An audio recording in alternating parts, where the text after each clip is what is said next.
Hello everyone and welcome to my channel. My name is Kay and I talk about comic books on here. This week I'm going to be talking about the Avengers, but not the Avengers that you're probably thinking of. I'm going to be talking about the Great Lake Avengers, a team created by John Byrne as a parody to the Avengers, normally consisting of characters like Mr. Immortal, Flatman, Doorman, Big Bertha, Night Thrasher, and Dinosaur are normally the members of the team. And they were just kind of this team that was looked down upon by the Avengers. They had a couple of adventures with Hawkeye and Mockingbird who tried to train them. They had one adventure with Deadpool. There was a period in time where the Avengers had disappeared after the battle with Onslaught back in the 90s, and the Great Lake Avengers tried to take over their role and failed miserably. And then since then, there wasn't any Great Lake Avengers stuff until 2004 or 2005 when Dan Slott and Paul Pelletier were hired to create a JLA or GLA miniseries, Great Lake Avengers. I'm sure they called them the GLA on purpose as a bit of a knock towards the Justice League. But yeah, they created this miniseries called GLA Misassembled, which is a parody of Avengers Disassembled, as well as the New Avengers, which the cover is directly a parody of. You'll see it in the thumbnail. That's the parody, like that's the cover of the miniseries. And yeah, so they were hired to write this series that is a parody and also is not for children, and they have to reiterate that at the beginning of the issue. They also wrote a couple of specials that I'm going to be talking about today. I really like Paul Pelletier's art, by the way.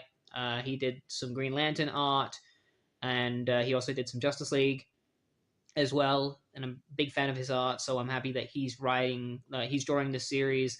And I haven't read a lot of Dan Slott's work. I know he wrote Spider-Man for years. This is actually before he wrote Spider-Man. Like, this is pre-Spider-Man Dan Slott. This is hot off the heels of his run on She-Hulk, which is what he was known for at the time.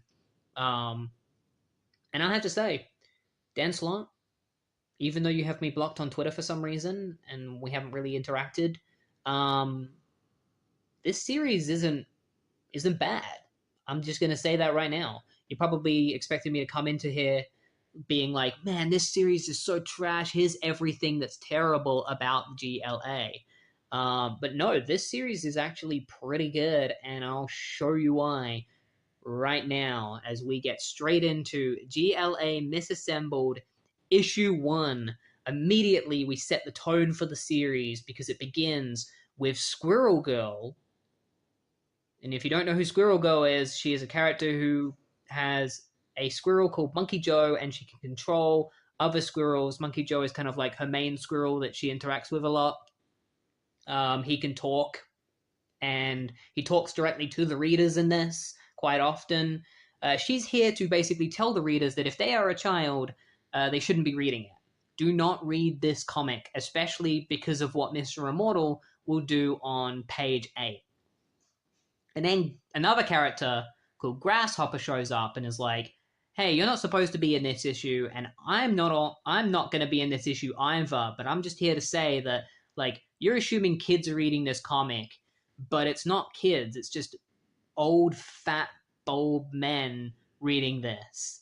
And then Monkey Joe says to the reader, if you're an old, fat, bald man and you're angry about how we're talking about you, then send in angry letters to Marvel, which is really funny that Dan Slott is the one that's writing this, because I'm pretty sure Dan Slott is one of those men that was like sent angry letters to Marvel probably about Spider-Man, because he has a lot of opinions on Spider-Man, especially because of his hatred of Mary Jane and the marriage to Spider-Man. So I would presume he probably sent angry letters about Mary Jane back in the day.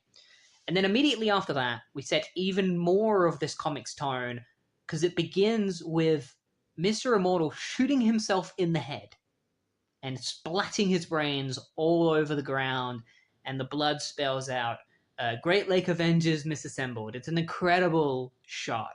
Um, Paul Pelletier really showcasing his art abilities.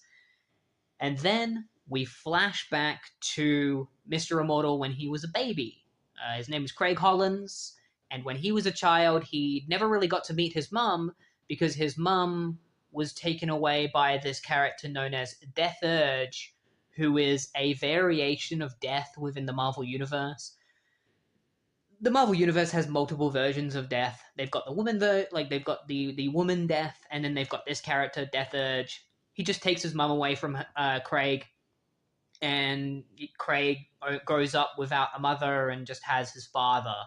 And he also grows up with Death Urge. Death Urge starts hanging out with Craig as his like invisible friend because no one else can see him except for Craig.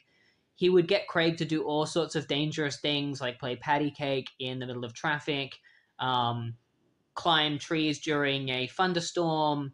He would convince Craig to jump into, into cages where there are crocodiles. And all the time, Craig's father would be like, "Why are you doing this?" And Craig would be like, "Because Death Urge told me to." And Craig's father would be like, "Stop talking about your stupid invisible friend." And there's a really funny shot of Death Urge like giving Craig's dad the bunny ears while he's lecturing Craig. And then one day, Craig is playing with matches, and Death Urge tells Craig to play with the matches in the basement, otherwise he won't get away with it, like his dad will find him. And that obviously leads to Craig accidentally burning down his house, and his dad gets trapped in the second floor, and the last thing Craig sees of his father is his father being dragged away by Death Urge. And his father's just like, "Let go of me! I can't leave my boy! I'm all that he has!" And Death Urge is like, "No, Mr. Hollis, he has me. He'll always have me." And Craig is just like, he's like just a little 8-year-old. He's already lost both of his parents, and now he's forced to be adopted by this big, fat, bald guy who abuses him daily, though we don't really talk about that very much. It's just one panel where they're like, "Oh yeah, like, my new dad abuses me, but it's okay because his daughter, Terry, is really cute, and I really like her." And so Craig starts dating his adopted sister, and while they're dating, Death Urge is watching him, and Craig and Death Urge haven't interacted since Craig's dad died. One day, Craig comes home to Terry. He loves Terry so much, he's like, "I'm going to marry her one day." He comes home and finds a note on the table, and he reads it, and the note basically says, "I'm leaving Terry. Like, I'm leaving Craig. I can't do this anymore. I don't want to be with you anymore." And Craig has enough, and he decides that he's going to kill himself. So he climbs up onto a windowsill, like onto like a window ledge, and somebody's just like, "Oh, look up there!" And the horrific thing is that everyone is just like, "Jump, jump, jump!" And Craig jumps, and he splats on the ground, and everyone's just like, "Ew!" And then they all run away screaming in terror because they realize Craig isn't dead. Craig stands up, and his neck is broken, and he's just like, "Hey, what gives?" And so Craig continues to try killing himself, to no avail. Explosives, he tries drowning himself, he tries drinking bleach. None of it works. And so Craig is like, "I must have superpowers because I can't die. So I should become a superhero." He just immediately is just like, "Yeah, I'll become a superhero." He creates a costume for himself and goes out to fight crime. He fights a bunch of burglars who are dressing in Spider-Man masks, which I guess is our first glimpse at how Dan Slaughter's a bit of a Spider-Man fanboy, because all three of these guys are wearing Spider-Man masks for some reason. And Mr. Immortal is like, "Stop right there! Tonight ain't the night, because like it or not, you've come to face with..." And then Mr. Immortal just gets shot. They just shoot him through the chest, and he falls over, and they get away. And one of them's just like, "Oh man, I stepped in some of his head." And Mr. Immortal gets up, and he's like, "Ow." So he's like, "All right, so I can't fight crime on my own because I'm not strong enough, so I should create a team." So he sends out flyers to create an Avengers team, and that's when he recruits Big Bertha, Doorman, Dinosaur, Flatman, and this character known as Leatherboy. who is probably the funniest joke in this whole series, because Leather Boy isn't actually a superhero. He's just a guy that wears BDSM gear, and he got the wrong idea as to like what this was supposed to be. Like, he signed up for this, he didn't think he was signing up for a superhero team. He never talks because he's got a ball gang in his mouth, which is really funny. There's actually a moment later on where Mr. Immortal is like, we've all thought of ourselves as like trash, and like we felt like really bad about ourselves, but maybe Leather Boy was the most real of us all, because he didn't care. He was himself. He was comfortable in what he was wearing, and I admire that about him. Maybe he was the best member of the Great Lake Avengers.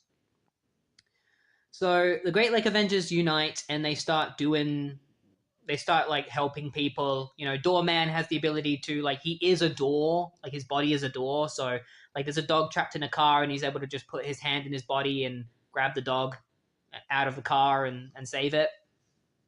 Flatman sees a guy trying to get into a house, and so he helps the guy get into the house. And it turns out the guy was trying to break in, so he steals a TV and is like, "Ha, sucker." Meanwhile, Flatman's just like, "Hey, I did a great job." Big Bertha, who is just she's a supermodel who turns into a really fat woman, and that's her power. But she's really strong, so like she's not useless. She holds an entire piece of scaffolding to save a bunch of builders, and this little girl is like, "Oh, I want to grow up to be like you one day." And her mom grabs her and is like, "No, you don't. Keep away from my child, you freak." Dinosaur is half woman, half dinosaur. She doesn't really talk for reasons that will be explained later. Mr. Immortal is the only one who can understand what she's saying. Like, he seems to be the only person she actually talks to. She catches a balloon and everyone's afraid of her. Like, a little kid loses his balloon, she catches it. Everyone's afraid of her because even though she doesn't look that bad, like, she looks pretty. I guess if you'd never seen something like her before, you might be scared of her, but she looks pretty calm and nice and friendly. And yeah, so they go on all sorts of adventures that I'd already mentioned about, like Hawkeye and Mockingbird and stuff. And eventually they kind of just stop being superheroes because there's not really anything for them to do, because the Avengers are already really good. So they're reduced to just playing cards with each other. But then Flatman gets a call on the phone, and it's Big Bertha. The Ani-Men, if you've seen Guardians of the Galaxy Volume 3, you would know who the Ani-Men are. They're a bunch of like half human, half animal guys. And this specific group of Ani-Men are activists, kind of like Peter, where they're attacking superheroes because they believe that superheroes use like animals to make their costumes, and so they want to get revenge on the heroes. So she tells the Great Lake Avengers to come to where she is so they can fight the Ani-Man. And so they quickly jump into their Quinjetta, which is a parody of the Quinjet, where it's just a car with the name JLA painted on the side, or GLA. And so the Great Lake Avengers arrive where the Ani-Men are. Immortal Man is like, "Okay, Avengers!" And before he can say assemble, they get there and they find that the actual Avengers are there beating up the Ani-Men, like Captain America, Scarlet Witch, Hawkeye, and Vision, and Thor. Big Bertha's like, "Yeah, the Avengers showed up, and they told us that they'd take care of it, and they also told us to sit out of it because we might get hurt." And so they kind of just give up. And Mr. Immortal is like, I think it's over. And Dinah gets a bit worried, and Mr. Immortal is like, "No, not us. Like, our relationship isn't over," because they're dating and they're sleeping together. I mean, the Great Lake Avengers. There's no reason for us to be around anymore, so I think it's over for us. But then the best news they've heard comes in. The Avengers have disassembled. Hawkeye has died. Brian Michael Bendis's issues of Avengers have come out, and they've disassembled. And Mr. Immortal's like, "This is our opportunity to finally be Avengers." And then they get a call in about a villain called Maelstrom attacking the city. Maelstrom has the ability to control weather. So, like, this is our chance to prove ourselves as the Great Lake Avengers. So they head off to fight Maelstrom, and as soon as they get there, Maelstrom strikes Mr. Immortal with lightning, badly hurting him. And this is where we get to see Dinah's other ability, which is her voice. She has a healing voice that soothes wounds, which is why she doesn't talk very much. She talks only when she needs to. She hugs Mr. Immortal and is talking to him, trying to soothe him. She's like, "Shh, I'm here. All is well. Of course, like you, Craig Hollis, my people are old souls. You are my ageless love, and as long as I am here, for us, the centuries slip by like forgotten moments in time. Do not fear, my life mate." And Mr. Immortal's like, "I'll never be alone." And then Dinah gets struck by lightning and killed. And he's just like, "No!" She gets struck straight through the chest, and they're like, "Oh, did he kill her?" And Maelstrom's like, "Oh, I assure you, my garishly clad friend, she is quite dead, torn asunder by bolts of pure proto-natural force. Interfere with my plans again, little heroes, and I promise you, you shall all share in the experience." Mr. Immortal's like, this wasn't supposed to happen. Not to you. What? Not again. Do you see that? He's coming. And Doorman's just like, "Craig, oh man, he's losing it." And Death Urge arrives, who Craig can only see, and Death Urge takes Dinah away, and Mr. Immortal's like, "No, Dinah, you can't leave me. Please don't let him take you." And that's when it's revealed that Terry didn't just leave Craig when she was younger. She killed herself. Death Urge took her away from him because she contacted Death Urge, and Death Urge took her away. And Craig walked in on her in the bathroom. She'd taken a bunch of pills and committed suicide. And so this is the second time that Craig is losing a loved one due to death. So Craig is just like, "I've had it. That's it. Like, I'm going out the way I want to." And he shoots himself in the head, which is how we ended up at the beginning of the story. He shoots himself in the head, which obviously doesn't do anything. But there isn't really anything he can do. This is just his way of punishing himself. And so that's where the issue ends. And also a black hole appears out of nowhere and starts sucking in Flatman, and Big Bertha is like holding on to him while Craig's like shooting himself in the head. So we'll have to find out what happens to the Great Lake Avengers in the next issue. Okay, reading issue 2, I've started to realize exactly how the story is being written. It's written in a how did we get to this situation kind of way, where like Flatman being sucked into a black hole, Mr. Immortal shooting himself in the head, and Big Bertha trying to save Flatman is the end point that we're going to be getting to as to like how that is even happening, while everything else is happening before that. So just like the last issue, we start off with that same joke of like Squirrel Girl at the beginning of the issue being like, "I'm actually supposed to be in this issue, but I'm still here just to say, don't copy anything that happens in this book, especially what Mr. Immortal does on on page 7. This time, he's illegally downloading media, and you should not do that, especially comic books. Do not illegally download comic books, and I reiterate that myself. If you can avoid it, don't pirate comic books. Try to support comics. They really need it. But yeah, they do kind of like freshen up the joke a little bit by this time having like Mr. Immortal like on a computer illegally downloading music. There's actually a little bit more about that we'll learn a little later.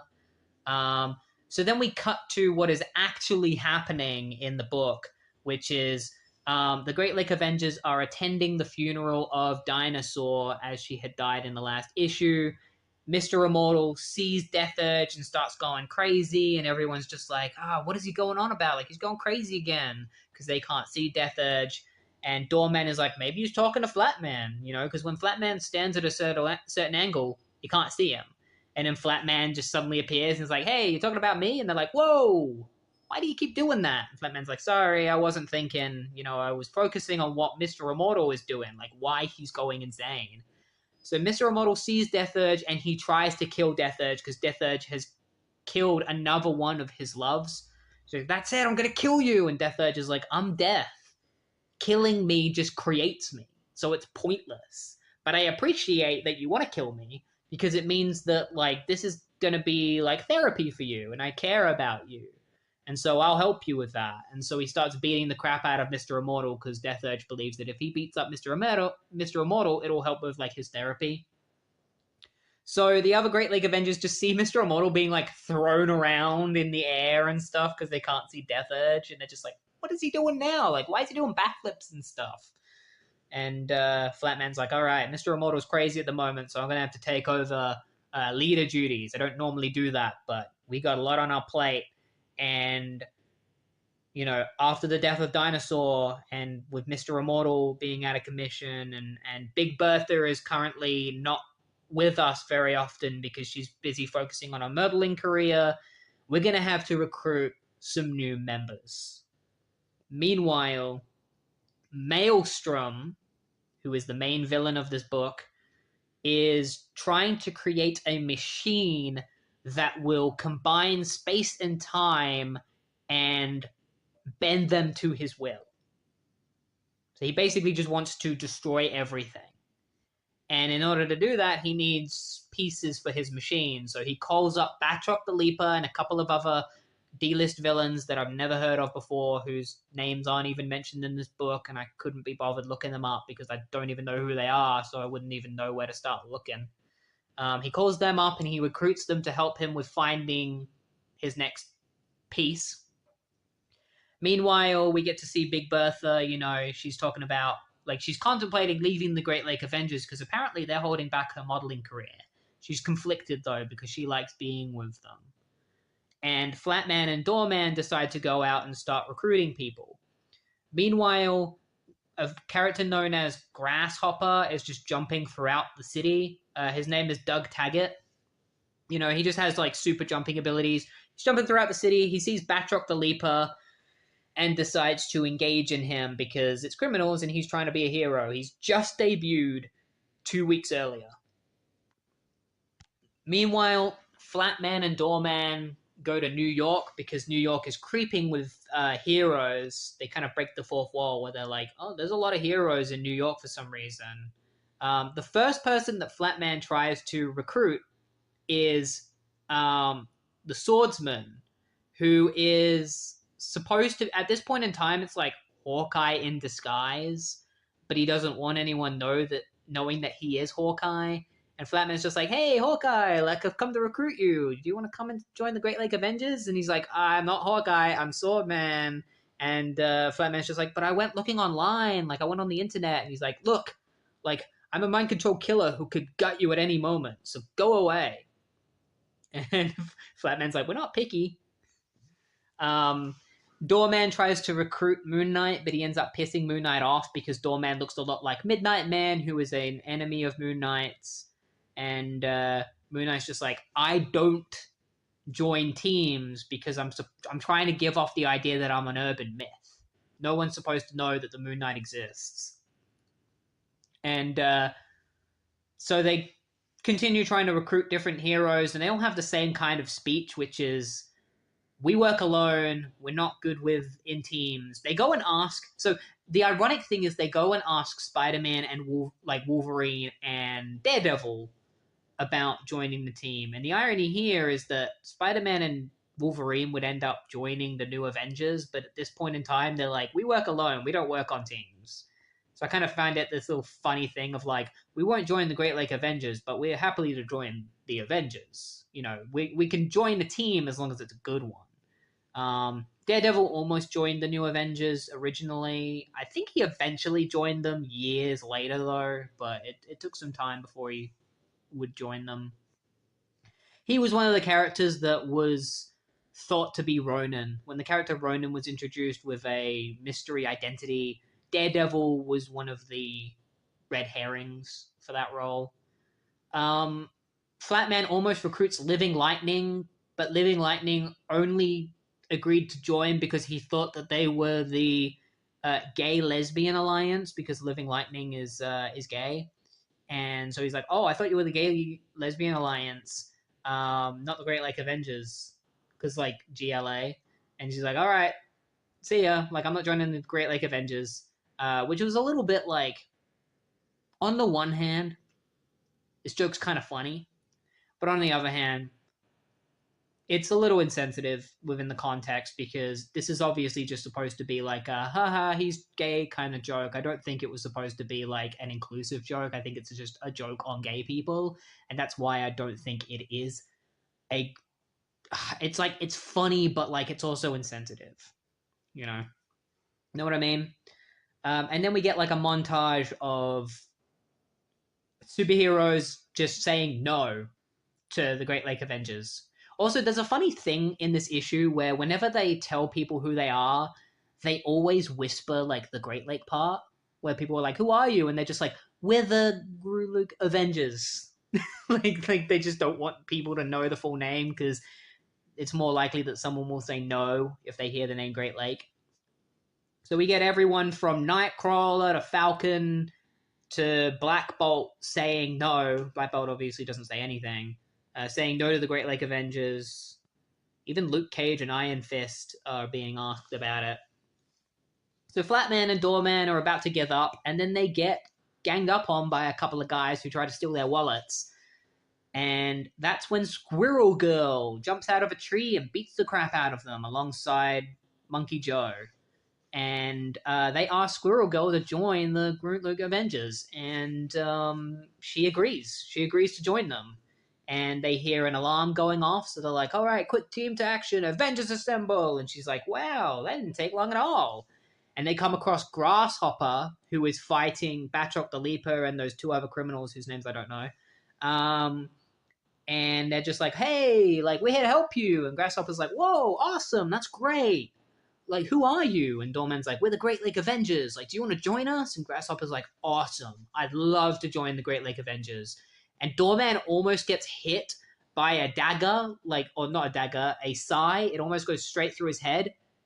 Like, it almost hits him. But because he's Doorman, it goes straight through him and hits Grasshopper in the head and kills him.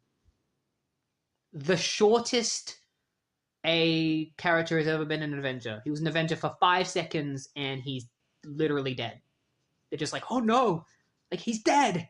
And then Batroc, Leaper, and like the other criminals get away with the piece of the device that they were there for. They're just like, see you suckers, thanks for helping us get our like device. And then Death Urge comes along and takes Grasshopper's spirit away. And Grasshopper's like, whoa, what's going on? And Death Urge's just like, you're dead. And Grasshopper's like, what? I was only a superhero for 2 weeks. Like, come on. And this isn't fair. And Death Urge is just like, that's life.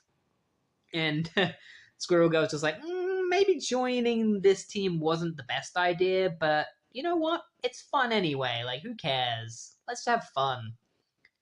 And Doorman's just like, okay, it's official. We suck. And Flatman's like, you can't say that. Look, we try our best. That's who we are. That's what we do. And Doorman's like, yeah, and who we are and what we do is suck. That's what it says. He's like, and who we are and what we do is suck. Oh wait, yeah, because who we are and what we do is suck. I don't know. The way that's worded is really weird. I think it's a weird way of wording it. Maybe that's on purpose. It's not really supposed to make sense. Then we cut back to Flatman being sucked into the black hole because that's supposed to be where we're leading up to, and he's kind of talking to himself. He's like, that the true measure of a superhero wasn't his powers, but how hard he fought for the good fight. It's funny that here at the end, maybe the most heroic thing I can do is let go. And he lets go of Big Bertha and gets sucked into the black hole. And that's where the issue ends. It ends on that little cliffhanger of Flatman being sucked into the black hole. So we might not find out what happens in the next issue in regards to the black hole. I'm guessing we're not going to find out about that until the final issue, which is only 4 issues, so it's not long before we get there. But overall, I'm enjoying this so far, and if you're enjoying this and this video, then please feel free to subscribe to the channel. I release new videos every single Sunday. Also, like the video and turn on the notifications so that you get notified when a video comes out. So issue 3 begins pretty similarly to how the other two are, with Squirrel Girl and another member of the GLA breaking the fourth wall, talking about what like topics of this issue. This time, Squirrel Girl and Big Bertha complain about how comic books treat women. and especially subjects like rape and abuse as a little bit more lighthearted and stuff than it should be, or that it just kind of gets swept under the rug whenever stuff like that comes in up in comic books, and they're just like, what the hell? Like, why are comic books like that? And why are women written like this in comic books? And then Monkey Joe is like, the reason why they're written like this in comic books is because comic books are written by fat, balding men who have never been with a woman. Like, they were lonely in high school, and they haven't been with a woman until like college, and then some of them haven't even ended up like haven't even slept with anyone in college. So again, it feels like I feel like Dan Slott is like ribbing himself as well as other writers, because like if you've seen Dan Slott, like he like without being too offensive towards him, but as the reality, he is a large, balding man. So when he's making fun of that in these comics, is it like, is he self-aware? Like, is this like a self-aware joke? Is he poking fun at himself as well as other writers? Like, is he able to laugh at himself? I would hope so. Um, Obviously, the world is ending. Like, that's where we're going to end up in the story, is that the world is ending. But the rest of the story takes place in one giant flashback. This issue is narrated by Big Bertha, who is the GLA member that's never there, because when she's not Big Bertha, she's just Ashley, who is a world famous model, and she's having a hard time deciding whether or not she wants to be a member of the GLA, because she really loves just being a model, and the GLA are kind of embarrassing. Um, but she also loves being Big Bertha, and she loves saving people. But she doesn't like the bad side to it, which is the bad treatment from men, because she isn't attractive to them, you know? And she's kind of like in the situation where she's like, I could be the most, I like, because she can control her weight. She doesn't just go from like ultra thin to fat. It's like she can be whatever size she wants to be. So she's like, I could literally be any man's dream. But I have the freedom to choose how I want to look, and I'm fine with whatever appearance I have. We also learned that Big Bertha's abilities involve her having to vomit in order to turn back to her skinny size. So, we got a bit of like a bulimia commentary here.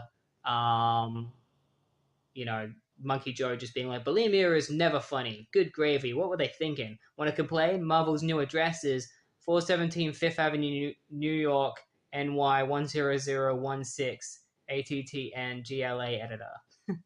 So I guess they switched addresses in this issue, like in between this issue and the last issue.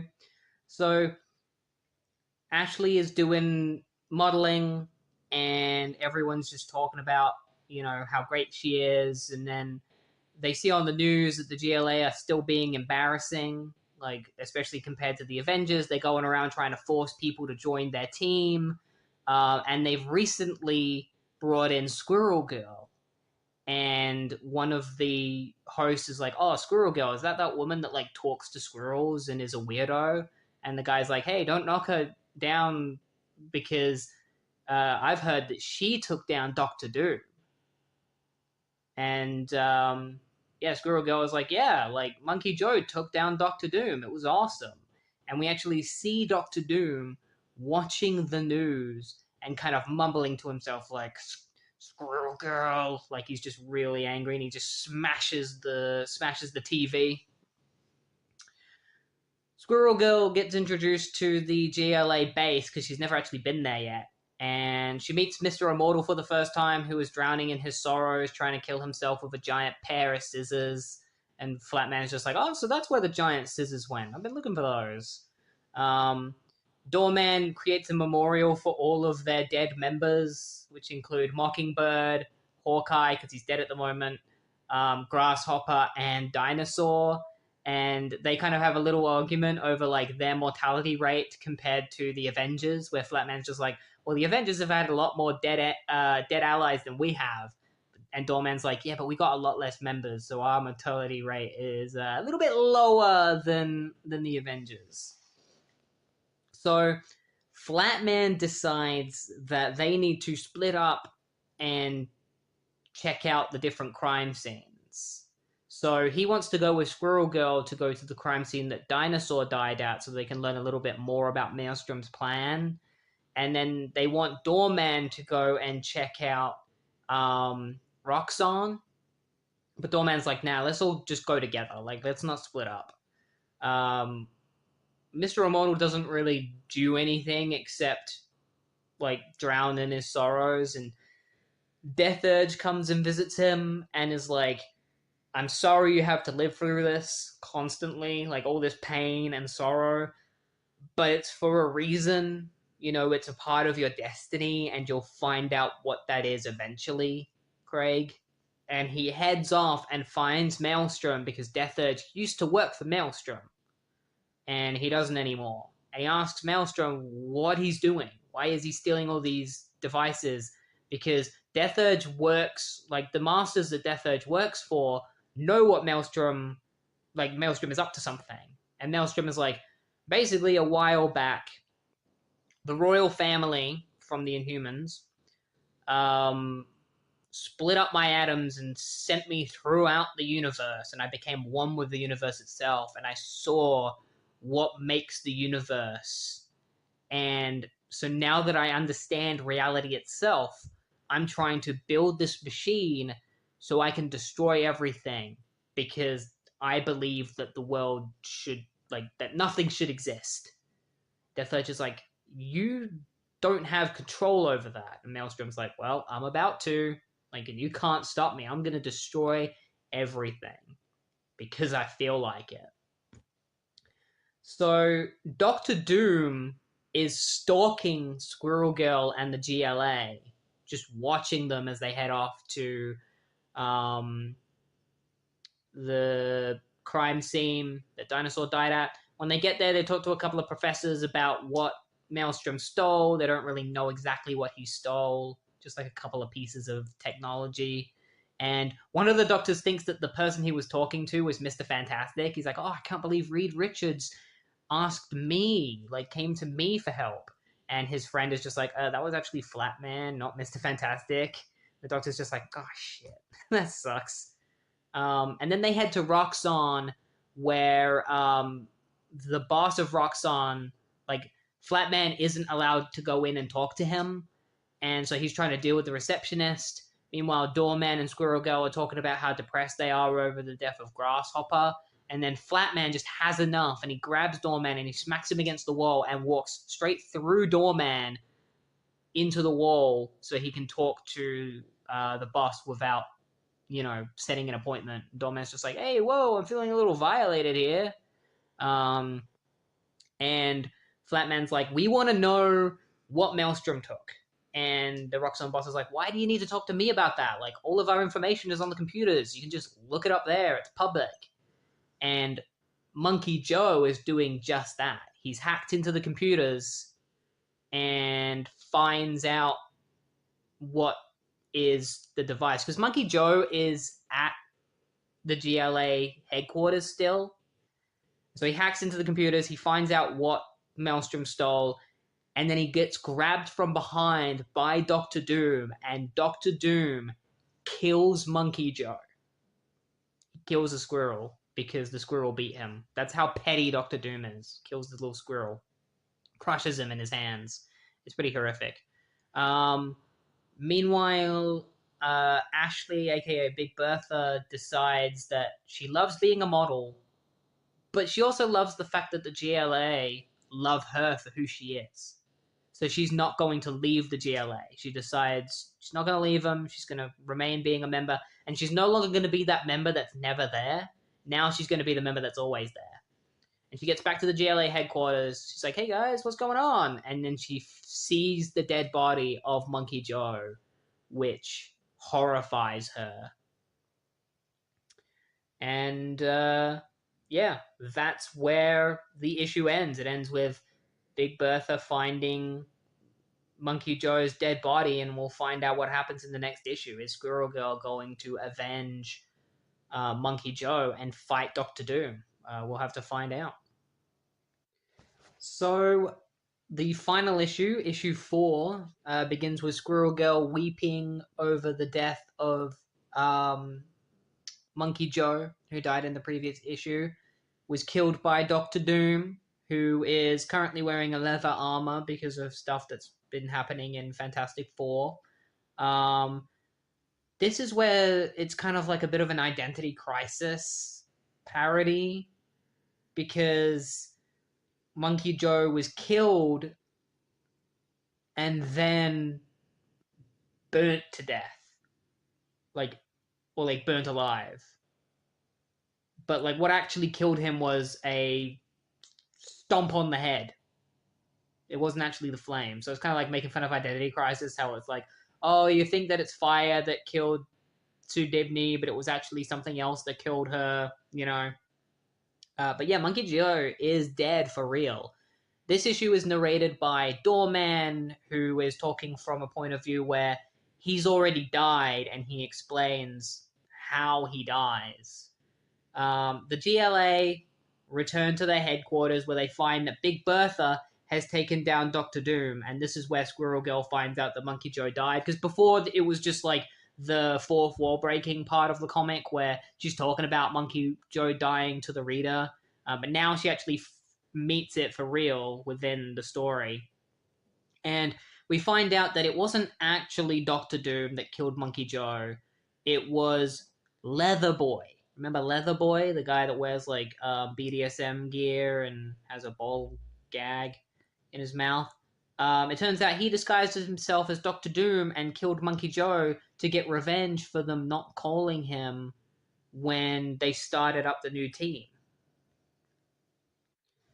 I think this is also another reference to Identity Crisis, because obviously in Identity Crisis, Dr. Light's whole thing was how obsessed he was with having sex and sexually abusing women. And so having the perpetrator for killing Monkey Joe be someone who is obsessed with BDSM and sex is kind of like a parody of that, I guess. But Death Urge arrives to grab Monkey Joe and bring him to the afterlife.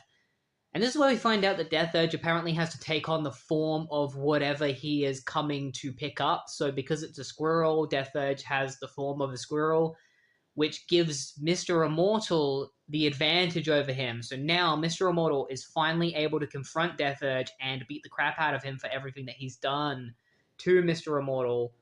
And it's where we discover that the reason why Mr. Immortal can't die is because his destiny is to outlive everything so that he can see the secret to the universe. Because once the universe ends and there's nothing left, it will reveal whatever there is, whatever's there, whether it be God or something hidden. Craig is destined to see what it is. And Death Urge was testing him, trying to get him used to losing people, because he's going to continue losing people. While he's explaining this to Craig, Doorman kind of is like, oh, is Leatherboy gay because he's into BDSM? And Flatman is like, hey, how can you be so offensive to gay people? Just because he's gay doesn't mean he's into BDSM. There are plenty of straight people that are into BDSM, and there are plenty of gay people who don't like BDSM. And Doorman's like, why are you so passionate about this, Flatman? And Flatman's like, I'll tell you why, Doorman. Because I'm gay. And so Flatman officially comes out of the closet in this issue. Gay icon, Flatman, coming out of the closet. Yeah, he comes out. He's gay. He's like, I'm gay, and I'm proud of it.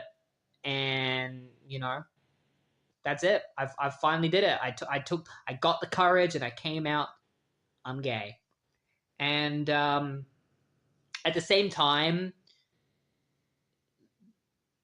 Craig, aka Mr. Immortal, finds out that he is what is known as a Homo Supreme, which is an insane version of like a mutant. So I don't think the term Omega level mutant had been invented at this point in time in Marvel. So Homo Supreme is kind of like a early name for an Omega level mutant, I guess, or something above that. But he announces it to everyone. He's like, "Hey guys, I just found out I'm Homo Supreme," and Flatman's just like, "You always got to one up me, don't you?" Which I had a bit of a giggle to. I thought that was kind of funny. It's like, always got to one up me. So the goal now is to find Maelstrom and stop him from ending the universe. Because the reason why Maelstrom is ending the universe, we finally find out, is because he wants to learn the secret behind the universe, and the only way to do that is to destroy everything. And so Death Edge is like, he's trying to steal your destiny. So you need to go stop him, Mr. Immortal. So they head off to where the device is being built by Maelstrom. The GLA arrive, and Maelstrom sends like Batroc the Leaper and the other villains to go fight them. Machete is the name of one of those villains. I still don't know the name of the other one. I don't remember them ever mentioning his name. Is it Blacklash? It might be Blacklash or Whiplash, whatever his name is. They fight the GLA, and Mr. Immortal tries to break through because the device that is going to destroy the world has a big barrier over it. And Mr. Immortal tries to break through the barrier, but the barrier vaporizes his leg.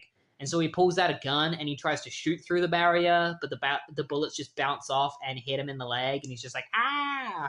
And Maelstrom is like, it's too late, Mr. Immortal. You can't stop me from destroying the universe. And he turns on the machine, and the machine creates a black hole, which begins sucking in everyone, including Flatman. And Doorman sacrifices himself by standing next to the barrier, allowing Mr. Immortal to go through Doorman into where Maelstrom is. But the barrier also kills Doorman. It vaporizes him, obliterates him. And so Mr. Immortal comes face to face with Maelstrom, and he's like, you gotta stop this. And Maelstrom's like, why? Give me a reason why I shouldn't destroy the entire universe. Why I shouldn't find out the secret to the universe. Mr. Immortal is like, because what if the secret to the universe is loneliness? What happens if you destroy the universe and you find out that the secret the whole time was just the fact that you are going to be alone forever with no one, just depressed and alone. And Maelstrom's just like, oh my god, I don't want that. I don't want to be alone. Like, how do I stop? Like, how do I get out of this? Like, how do I stop this? How do I not end up like that? Like, how do I destroy the universe while avoiding being alone? And Mr. Immortal's like, there's one way you can do it. Why don't you join me? And he pulls his gun out, because remember at the very beginning, it began with Mr. Immortal blowing his brains out. Here we discover why he did that. Because he's convincing Maelstrom to commit suicide. So Mr. Immortal puts the gun to his head, blows his brains out. He's like, come on, follow me. And Maelstrom's like, well, I guess it makes sense. And he vaporizes his own head. He just shoots a bunch of energy at his head, killing himself. But he doesn't stop to think that the guy that blew his brains out was Mr. Immortal. So obviously, Craig didn't die. So Craig gets up after shooting himself in the head, and he turns off the device, saving everyone, except for Doorman, who ends up in the afterlife where he gets to meet the dead members of the GLA, like Grasshopper, Dinosaur, Mockingbird, and Monkey Joe. They're all playing poker together. And he's like, hey, where's Hawkeye? And Mockingbird's like, didn't you hear? Like, Hawkeye's the swordman. And Doorman's like, really? She's like, yeah, I saw it online. This is where I discovered that, like, he isn't actually the swordsman. This is Dan Slott making a joke where I guess at the time people were theorizing or were like 100% sure that the swordsman in the Thunderbolts was Hawkeye. It would later turn out that he isn't the swordsman, he would actually be Ronin when he gets resurrected. Um, and then Doorman somehow becomes Death Urge. Like he fuses with Death Urge and it becomes his new job. He doesn't. He's like, I'll explain it to you later when we get back to the headquarters. Um, Big Bertha thought Flatman died because he got sucked into the black hole. Turns out it was just his clothes that got sucked in. So he's just been standing at the right angle where no one can see him. And then, yeah, the GLA just head back home and they all discover that they're all mutants. That's the one thing they have in common. They're like, hey, we're all mutants. And Mr. Immortal's like, I got a great idea. We're not going to be the Great Lake Avengers anymore. No, from now on, we're going to be the Great Lake X-Men. The GLX are coming at you, and it ends with a final splash page of the GLX with costumes that are like parodies of Ultimate X-Men. You know, Mr. Immortal has like Cyclops visor, and they've got like black leather costumes. And that's where it ends. It ends with the GLA becoming the GLX. From my understanding, this never actually goes anywhere. This is just a fun little parody at the very end. GLX are not actually a thing. And again, I might actually have to look it up, but I'm pretty sure they're not. But that isn't the last time we would see the GLA, because there was a Christmas special also written by Dan Slott that came out after this. And we're going to be talking about that right now. All right, so the GLXmas special is split up into a multitude of stories. I just realized why it's called GLXmas, because at the end of the last issue of GLA, they renamed themselves to the GLX. I thought that wasn't something that was actually going to persist, but it did. So all of the stories are written by Dan Slott with different artists. So we got Matt Haley, Georges Genti, Drew Garachi, Ty Templeton, Will Quintana, Paul Grist, Laura Allred, Mike Cazale, Bill Crabtree, Ty Templeton does actually 2 stories in this, and Mike Waringo and Carl Kessel. So the first story, before we get into the first story, it actually begins with our usual Squirrel Girl breaking the fourth wall kind of intro, where she's talking about how, like, you know, if you're a kid reading this comic, don't complain that they're making a Xmas special for something like the GLA, which is a comic that's not for kids. She's like, go check out, like, the Punisher Xmas special. Like, Marvel's doing a Punisher one, so you shouldn't have a problem with the GLA having one. She also mentions, she's like, hey, you've probably realized that we're not wearing the leather suits that we had at the end of the last issue. The reason why is because we found out that they were made by our sworn enemy Leatherboy, and so we stopped wearing them. And then Doorman appears, who is currently Death Urge, like he's the new Death Urge. And he asks Squirrel Girl to go run an errand for them. He needs her to pick up eggnog and toilet paper. They're currently doing like a Secret Santa thing. Apparently Squirrel Girl's Secret Santa is Big Bertha. And the squirrel that she has with her at the moment is the Secret Santa for Big Bertha as well. And we don't really know the name of this squirrel that is accompanying her. The squirrel does say something towards the end, much like Monkey Joe. It's Tippy Toe. Okay, so Tippy Toe is the name of the squirrel that she currently has, who has taken over Monkey Joe's role. So Squirrel Girl goes out in order to get toilet paper and eggnog, and she sees that Dum Dum Dugan and some members of S.H.I.E.L.D. are fighting AIM. And when she gets down there, Dum Dum Dugan's just like, oh, because she knows who he is. And he's just like, how do you know who I am? And she's like, I've got your trading card. So it turns out the Squirrel Girl knows a lot about different characters because she has trading cards. Like, MODOK shows up, and she has MODOK's trading card and knows everything about him. Obviously, he's here because he's the leader of AIM. And so they fight MODOK, and Squirrel Girl beats MODOK really easily. Like, she just throws Tippy Toe at him, and Tippy Toe, like, bites into his circuitry, which Yeah, turns his battle chair offline, his life support starts failing, and his colostomy bag starts leaking into his backup memory. And so MODOK and AIM surrender.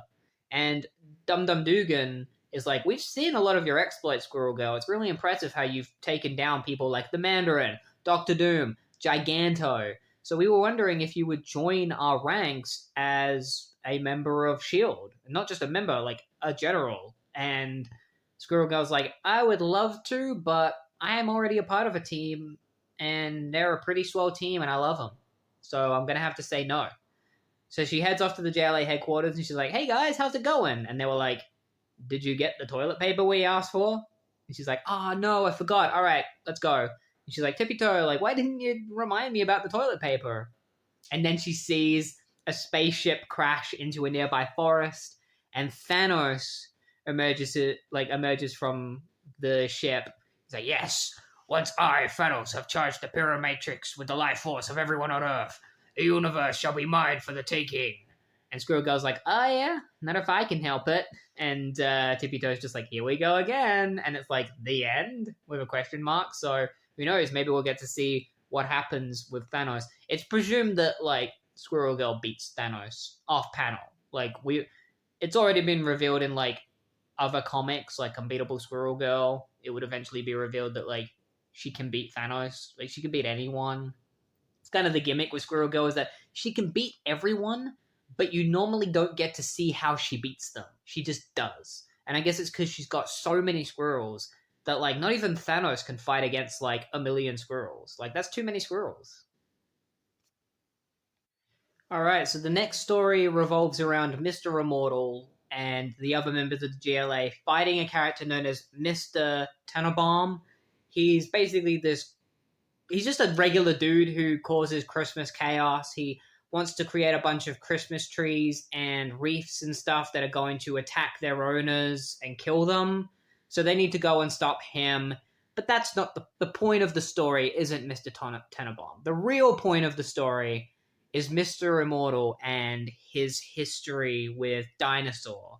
So while they're fighting Mr. Tenenbaum, Mr. Immortal gets a wreath around his neck, which chokes him out. And we flash back to 4 years ago, the day he met, like, the first time he really interacted with Dinosaur properly. He's at the grave of Terry, his old girlfriend, and Dino, appears and he's like, what are you doing here? And she tries talking to him, and he's like, I can't understand you. Look, this is private. You shouldn't be here. Try to spend some time with a loved one. It's disrespectful having a big pink dinosaur woman around. And then he's like, I'm sorry. I shouldn't have said that. That was an awful thing for me to say. Oh, by the way, like, I'm your secret Santa, and I decided to get you this whistle so that you can communicate with us, since none of us can understand you. And she holds his hands and says, thank you. And Mr. Immortal, Craig, can hear her for the first time. And he's like, whoa, I can understand you. Like, what gives? And Dinah explains that her species lives a very long time. And most of the time, people can't understand what they're saying. But she's allowed to pick one person who can understand her.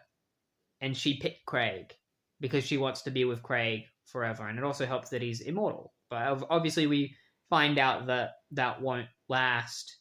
But he's like, Craig's just like, I don't know what to say. And she's like, say Merry Christmas, Craig Hollins. It's like, Merry Christmas, Dinah. And so for the next 3 years, they spend Christmas together. You know, Dinah slowly learns about Christmas. You know, she's like, why did they all make fun of him for his red nose? And, you know, there's one panel where she's explaining to Craig how, like, her kind sees dreams as a false life, something best ignored.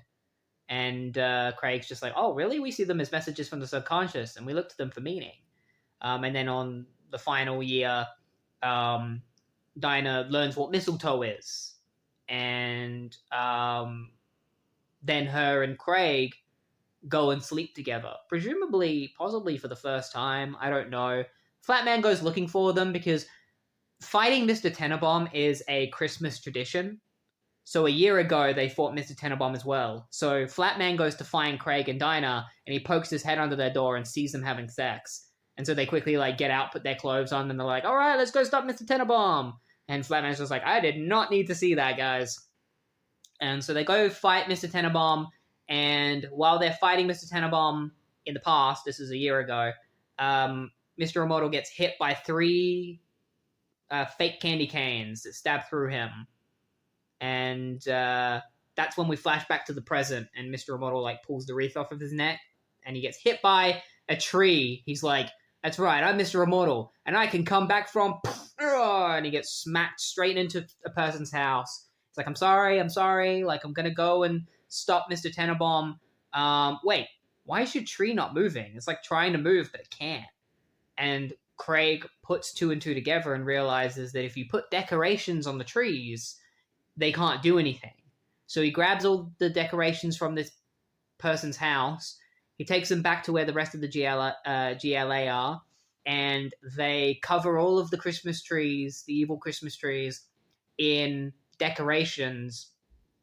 And Mr. Tenenbaum is like, oh, it doesn't matter if you take down my trees, you can't stop me. And that's when this woman called Miss Tops that he's holding hostage is like, Mr. Immortal, buy that outlet. That's one of my shop's flocking guns.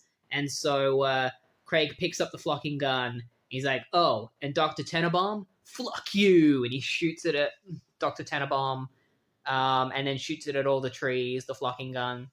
And meanwhile, it's revealed that Squirrel Girl did beat Thanos. And then, this is funny, Dan Slott takes extra measures to make sure that nobody retcons this. He has Uwaru the Watcher show up with Squirrel Girl, and Uwaru the Watcher is like, thank you for saving the multiverse from Thanos. And Squirrel Girl is like, man, I better not find out that it's some kind of clone or robot or something.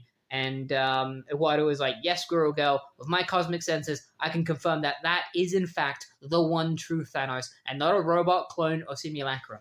And so it's like Dan Slott being like, no one's gonna retcon this. Squirrel Girl beat Thanos. It is canon, and you can't undo it because Uwaru the Watcher himself said that it's the true Thanos. And I think that's really funny. I think if you're ever in the Marvel Universe writing a character and you don't want it to ever be retconned, you should have the Uwaru be like, no, this is a fact, and it's nothing else.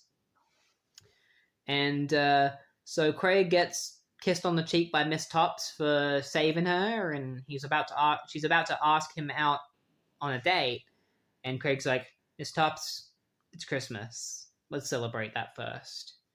And the GLA starts celebrating, and Craig starts walking away, and they're like, where is he going? And he's like, I got some personal business to take care of. And he goes and he finds Dinah's grave, and he pulls out the whistle that he bought for her 4 years ago, and he starts playing it in front of her grave. And so that's where that little story ends. Next up, we get a nice little story involving Grasshopper, the new Grasshopper, because the old one died in issue 2 of GLA. This new Grasshopper defeats Killer Shrike outside of Roxxon Labs. He's pretty much exactly the same as the other Grasshopper. He looks exactly the same. We don't even get to see his face. But yeah, he stops Killer Shrike from stealing Project Z, and Dr. Shelton, a woman who works at Roxxon, comes out to thank him. He's like, there's something different about you. Like, I noticed something that you might not be the same Grasshopper. And this new Grasshopper thinks to himself and is like, probably because I am a different Grasshopper. The last one, Doug Taggart, died last summer. And what you don't know, Sin, is that I'm secretly your long-lost brother Neil. And she tries to ask him out, and Grasshopper's like, sorry, gotta go. And then he's like, suit, initiate. And he maximum jumps away. He's like, oh, what a guy. Can't believe I used to give him such a hard time. And then Grasshopper thinks to himself, not a bad start for Roxxon's newest superhero. Stopped a baddie, earned my paycheck. But this thing with Sin, well, there's still a few kinks to work out there. But still, there's no denying it. Neil, your life is turning into one big strange adventure. And then there's a little text box that's like, and it's not over yet. True believer, keep your eyes peeled for even more of the ever-gregarious Grasshopper, the hottest new star in the Marvel Universe. And it's obvious that, like, this is just a joke, and Grasshopper is not going to appear in more stuff. Like, his own story in this special is only 2 pages long. It's obviously making fun of, like, when Marvel would just introduce characters rapidly and, like, be like, hey, like, hold on, this character's really important, and they're gonna have their own series and stuff. I might actually have to look up Grasshopper after this to see if he ended up getting his own series If he did, I will cover it on the channel 100%. All right, so the next story is all about Doorman, who is the new angel of death, and this is probably my favorite story so far. So Doorman, aka Damar, is going to head home to his father in order to spend Christmas with him. So he takes off his suit. It's the first time we ever see Damar without his suit. Just a regular dude. He heads home where his dad is, and he just goes straight through the door because he's dead, obviously. And he sits down with his dad, and he's just like, "Merry Christmas, boy. Merry Christmas, Dad." It's like, "So, did you see him on the TV? Because I think we made the news." He's like, "Yeah, fighting evil Christmas trees. 4 years of college, 3 years of grad school, and you were fighting evil Christmas trees. When are you going to stand up and join the real world, boy?" And he's like, "Well, last summer I saved the universe." And his dad's like, "Didn't see that on TV." It's like, "Well, you should have seen it, Dad. It was great. I was a hero. I sacrificed my life so we could..." And he's like, "What?" And Damar's just like, "Nothing." Like, "Damar, your mother and I, we sacrificed a lot for you to give you a leg up. Now you're young and there's still time to make something of yourself. A career, a family." It's like, "I am somebody, Dad. I'm Doorman. Don't you understand? Fate gave me these powers." And he's like, "They're stupid powers, son. All the other heroes have better powers than you. Even the guy that talks to fish. But there's only one Damar Davis. And you are throwing his life away." And his dad's just like, "Where are you going?" He's like, "The head." And Damar's like, "It's true. Last summer I died to prevent the end of everything. And the only reason I'm still here is I've got a new job as an angel of death." And so Damar transforms into the angel of death and heads off to go and collect people that have died. There's a guy that committed suicide because he didn't want to be alone on Christmas. There's a guy who crashed his car because he drank too much at the office party. And then it's revealed that the new grasshopper, Neil, at the end of the last story, he died because when he used maximum jump, he ended up in space. And he didn't know that maximum jump was that powerful. So he ended up in space and he died. So yeah, he did not get his own series. And then Damar crosses paths with Santa Claus. He's like, "Whoa, Santa, I can see you." And he's like, "Yeah, now that you're the angel of death, we crossed the same planes. What's up?" Damar's like, "Trying to spend time with my dad on Christmas. Are there any gifts you have in there, like a toy from his childhood that he'd really love?" And Santa's just like, "Nope." He's like, "Sorry, Damar. Well, I'd love to stay and chat, but it's the busiest time of the year." And Damar's like, "Yep, same here." Which is really sad because he's the angel of death. So he's just like, "Yeah, lots of people die on Christmas." So Damar's dad is looking around for him. He's just like, "Damar, of all the... can't even stay in the house with me for 10 minutes. And he goes outside and he's like, "So, you taking off? Some superhero? One talk with you..." He's like, "You're taking off? Some superhero. One talk with your old man, one talk about what you're doing with your life," and you turn and Damar just blankly says to him, "Dad, my life's over.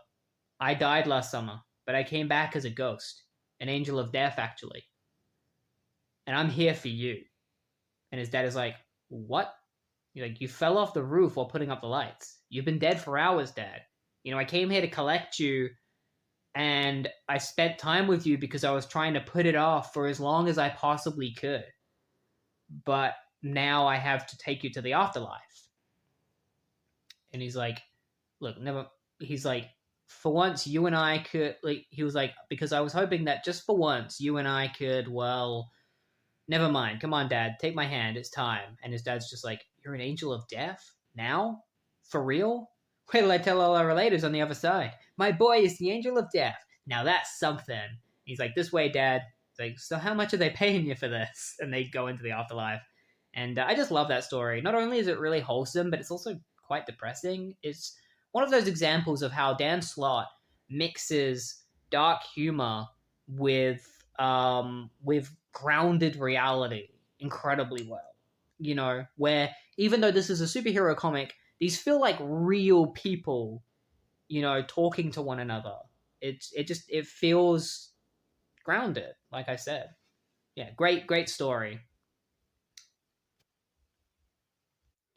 So the next story involves Death Urge, the original Angel of Darkness, who works for Oblivion, trying to make things up to Oblivion because he failed to bring Oblivion the spirit of Monkey Joe. Monkey Joe ended up making his way to the afterlife by himself. So Death Urge is like, okay, can you not leave me in this like plane that I don't want to be in? Like he's talking about like he's stuck in this room for failing Oblivion. He's like, I'll get you the spirit of Tippy Toe, her new squirrel. If I get you her spirit, will you let me out? And Oblivion's like, yeah, of course. And obviously Death Urge is still in the form of a squirrel because he has to go and kill a squirrel.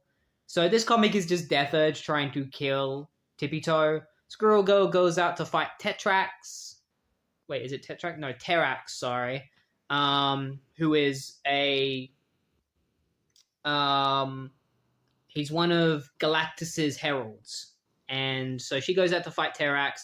She leaves Tippy Toe at home because it's too dangerous, and Tippy Toe is probably exhausted from fighting Thanos and MODOK. She puts Flatman on like a scarf and then leaves. I don't know if she didn't realize it was Flatman or Flatman just decided to go with her. I don't know. It was a bit weird.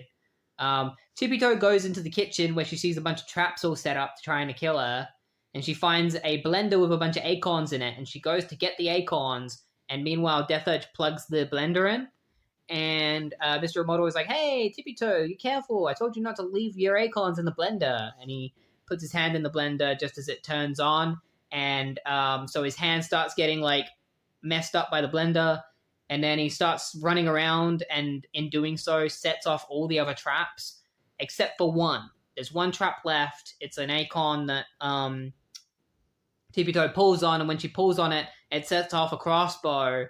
Once the clock strikes 12, it sets off a crossbow, but because it's a cuckoo clock, the cuckoo gets in the way of the arrow as it shoots towards Tippy Toe, and the cuckoo clock is killed.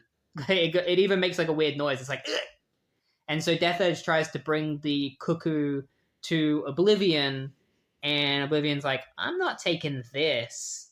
Like, no. And then Tippy Toe appears behind Death Urge as Death Urge kind of has a breakdown and gives Death Urge an acorn and is like, wow, you're giving me this? Even though I tried to kill you a bunch of times? And as he goes to eat it, Tippy Toe lights a rope that's attached to it from behind, so either the acorn's going to blow up or Death Urge is going to be set on fire. And so that's where that fun little story ends. And so we end on a nice little moment with the GLA all coming together, having given each other their gifts. It turns out the scarf that Squirrel Girl was wearing, I thought it was Flatman. It's not Flatman, it's just a scarf that looks like a Flatman. It's like a Flatman scarf. I guess Flatman must have bought that for her or something. Death Urge gives her a gift, which is a little cap that looks like his face, or Doorman, sorry. It looks like his face. And then they see a shooting star, and they're like, oh my god, make a wish. And Doorman sees it and knows that it's not a shooting star. It's actually Grasshopper's corpse falling to Earth like a comet. And the GLA just wave at everyone, including Iwatu. Superman's there, not Superman, Santa's there giving the thumbs up. And then there's like a DeLorean for some reason. Like literally a DeLorean, like flying DeLorean from Back to the Future there, which is really weird. It's like the whole gang's here, including Doc Brown. And they're all just waving, and they're just like, well, that's it for now. Thanks for stopping by, and see you in the new year. And it's like, congratulations from the GLX. You did it. You survived the holidays, except for Grasshopper. And so that's where the Christmas special ends. But that's not it for the GLA, because they would come back one more time in the Deadpool GLI Summer Special. Summer Fest Special, I think is what it's called. So we're going to be checking that out next. And so the final book that we're going to be covering today is Deadpool GLI Summer Fun Spectacular. That's what it's called. It's written by Dan Slott and Fabian, is it Nicieza or Nicieza? Sorry if I pronounced that wrong. He's one of the co-creators of Deadpool and had a lot of involvement in sculpturing Deadpool throughout the years. making him the character that he would eventually become. It was kind of like an effort between like him, Mark Waid, and Joe Kelly, all really sculpted Deadpool and made him what he is today. With art by Cleo Chiang, Nelson DeCastro, Kieran Dwyer, Paul Pelletier, of course, and Will Quintana. Right off the bat, I'm just gonna say I'm disappointed by this special. They try to do something a little bit different with this one, where there's actually a story that involves Squirrel Girl that is threaded between the other stories. Like after each story, we get a little piece of this other story, but it makes it a little confusing while you're reading it. I'd rather they just had the story, all together instead of trying to like do this. Let's cut to what Squirrel Girl's doing, and my other issue with this book is that, look, I like Deadpool, but often when you add Deadpool to something, whatever he's added to just becomes, unless it's written by Joe Kelly, it becomes insane and wacky and cartoony, Like, those Deadpool comics that were written by Joe Kelly were quite grounded while also having insane moments in it. And the thing I loved about the previous GLA books is that there was some, like, they weren't crazy. Like, they were pretty grounded. They were a bit weird. Like, the characters are a bit weird, but the situations that they were in were pretty normal. They weren't, like, insane or goofy or wacky. There was a little bit of, like there was some fourth wall breaking, but it was mainly pretty grounded, and there was some pretty hard-hitting, depressing moments. You don't really get any of that in this one. This is just, like, Family Guy level wackiness, insanity. It's like Family Guy mixed with like Looney Tunes is the vibe of this special. And I'm not really a big fan of that. I liked the dark, grounded humor of the other two books that I'd covered.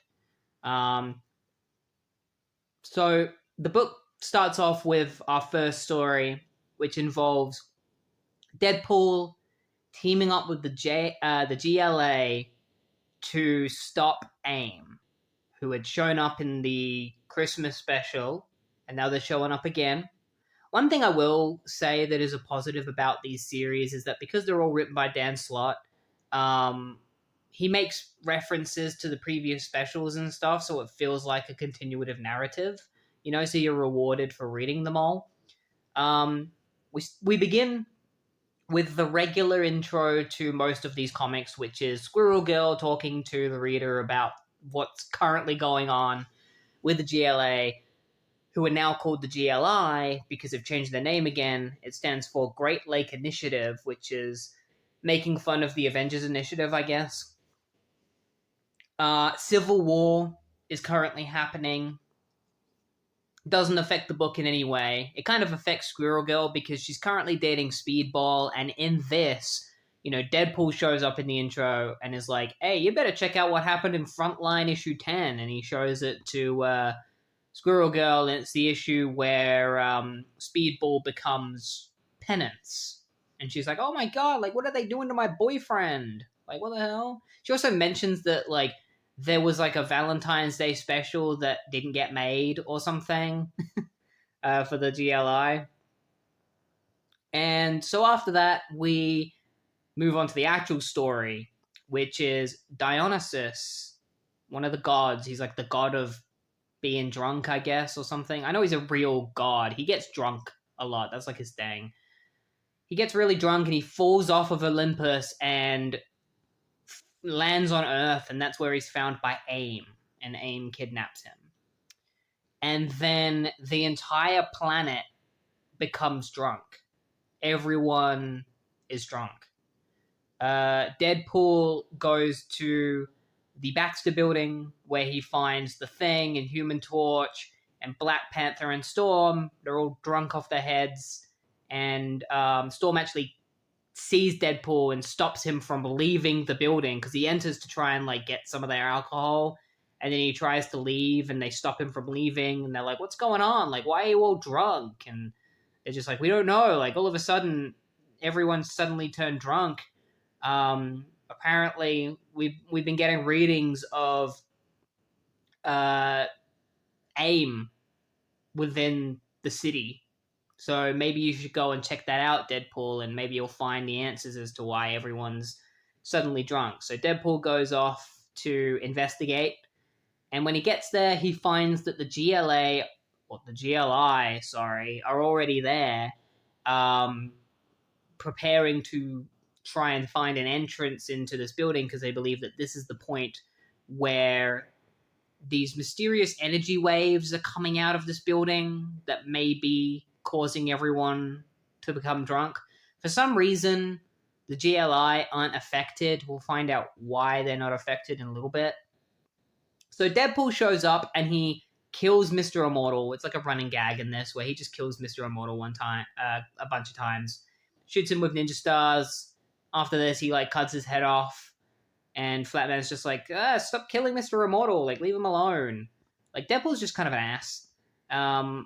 They find an entrance into the building, and the GLI all enter the building alongside Deadpool, where they immediately start fighting AIM. They all start fighting through all of these AIM characters.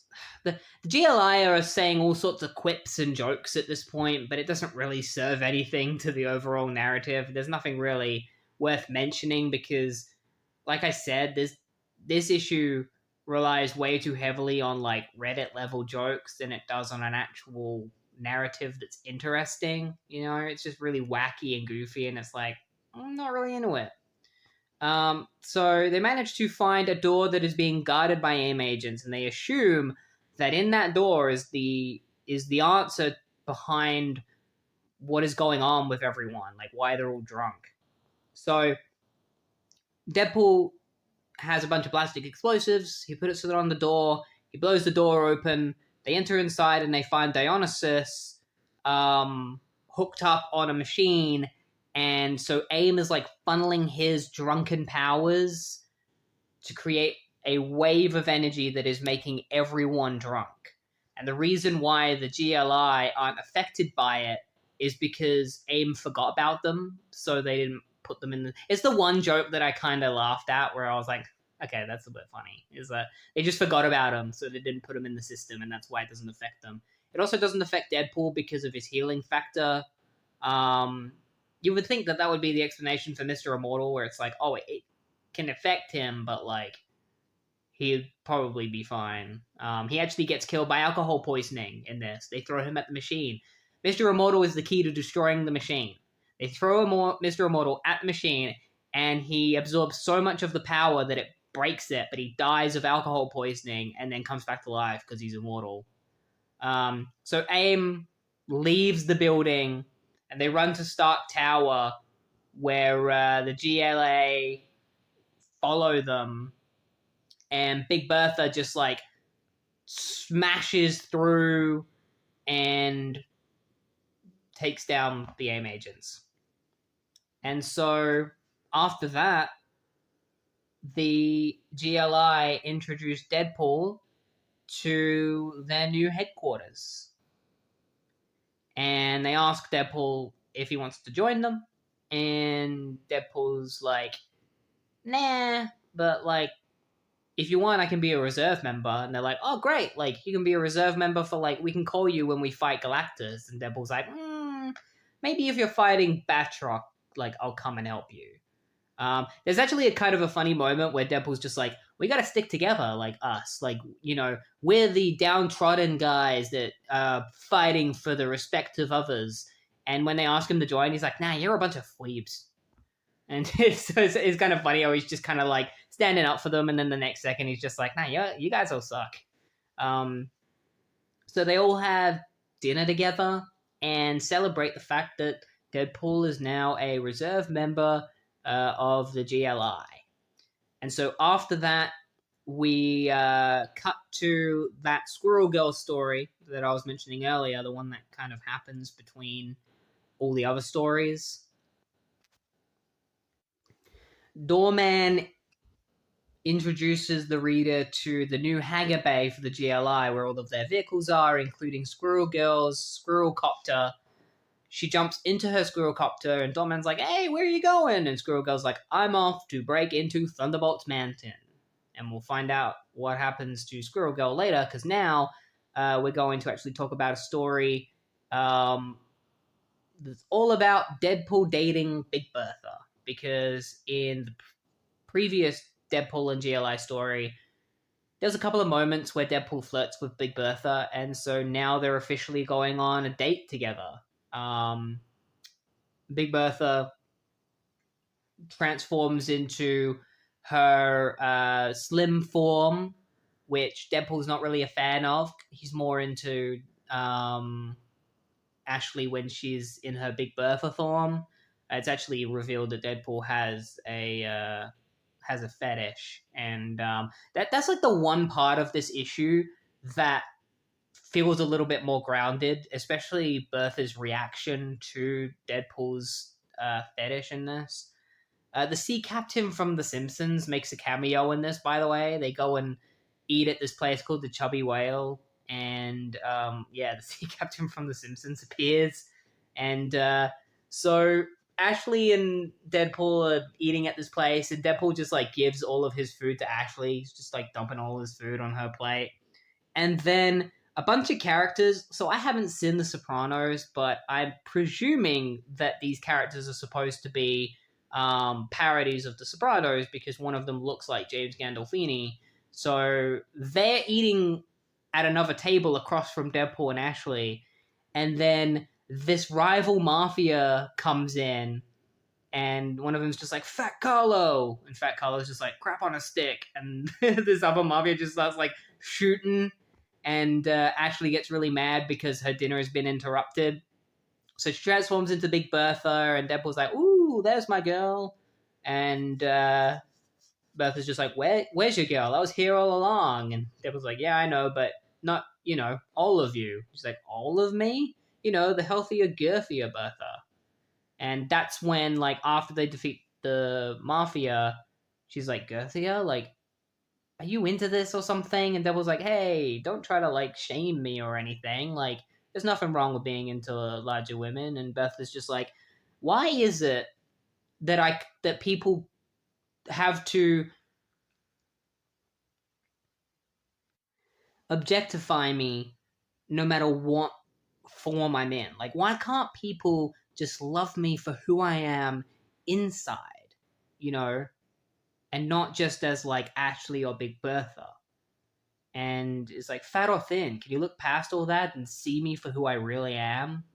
And Deadpool's just kind of like, "I've been hoping to hear someone say that for a long time, sweet cheeks." And he pulls off his mask, and his face looks horrible.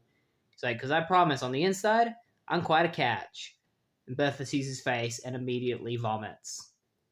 And so while it does end on a bath joke, this is the deepest that this book ever gets, and I appreciate that. I wish that the other stories had moments like this, more grounded moments of Bertha just like getting serious for a second and being like, "Why can't people just like me for who I am on the inside and not just for what I am on the outside?" You know? And it's interesting part to the character of Big Bertha. It's why I like her character quite a bit. Like there's interesting moments like that with body image problems and stuff. So we cut back to Squirrel Girl, who has head to Thunderbolt's Mountain to meet with Penance, who used to be Speedball. The whole deal with Penance at the moment is that he's wearing a suit, and he's powered by pain. So his suit hurts him, and the more he gets hurt, the more power he has. He's one of the edgiest characters of all time. So he's mega depressed over believing that he was responsible for an entire town being destroyed, a bunch of kids and people being killed. And Squirrel Girl shows up to try and convince him that, he is overreacting and that it really wasn't his fault. She reveals to him that Damage Control pumped Nitro, because Nitro blew up most of the town. with some kind of super drug, and that's how he had an explosion big enough to destroy the town. So he wasn't responsible. It was damage control. And he's like, that's not true. Like, that can't be possible. Like, damage control is all goofy and silly. Like, they'd never do anything that dark. And she's like, you shouldn't be dark either. Like, you had a bouncing cat, for Pete's sake. Remember Niels? And he's like, stop. There is no Niels, the bouncing cat. He's gone. Now there is only P-Cat, the penitent's puss. Shows her a picture of his cat, and he's got like a spiky armor on now, much like Penance. I think this is the best story in the whole book.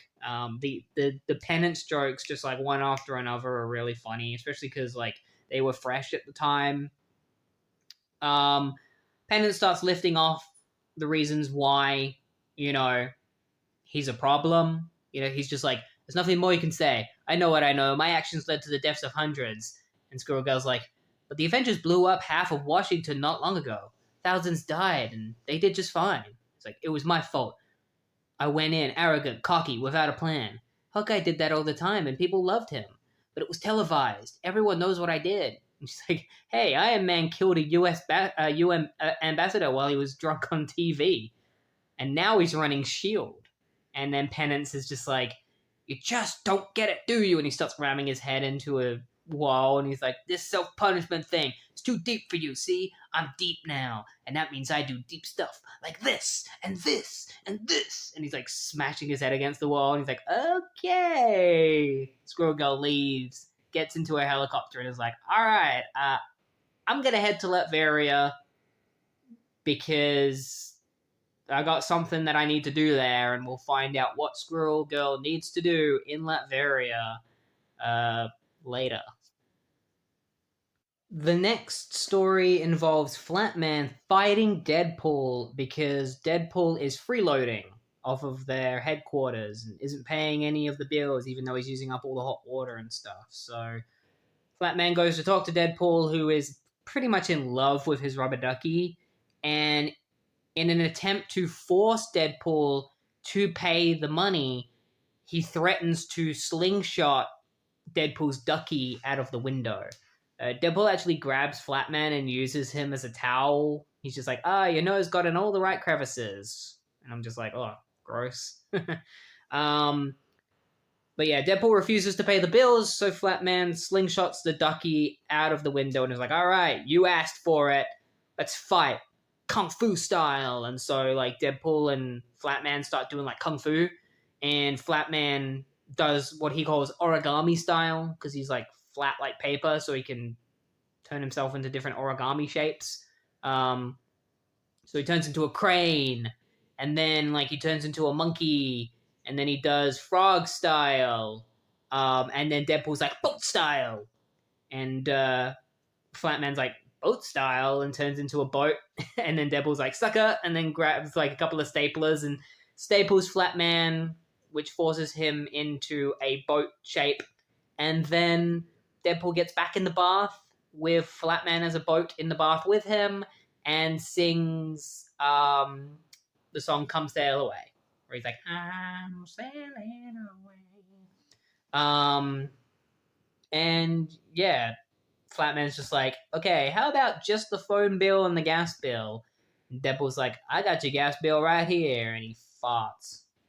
And and then Flatman's just like, that reminds me, the final tab from Dan O'Hurley's Mexican buffet. And that's the end of the story.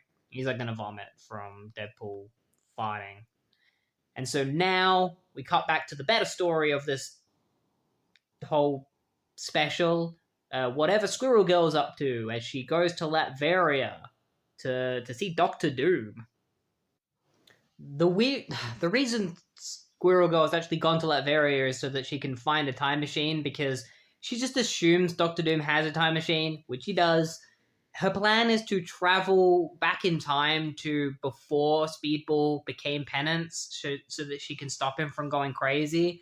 But she accidentally goes to the future, the year 2099, where she still finds Speedball, because in a previous comic, Speedball traveled to the year 2099, so she's come to that point in time. Like, he's come to fight a villain called Kronok, So she reunites with Robbie, and they go to his apartment where they have a nice little chat, and Squirrel Girl almost decides to stay in the year 2099 with Robbie, but Mr. Immortal shows up and is like, no, you can't. And Squirrel Girl's like, hey, how did you get hit? Oh, wait a minute, you didn't time travel.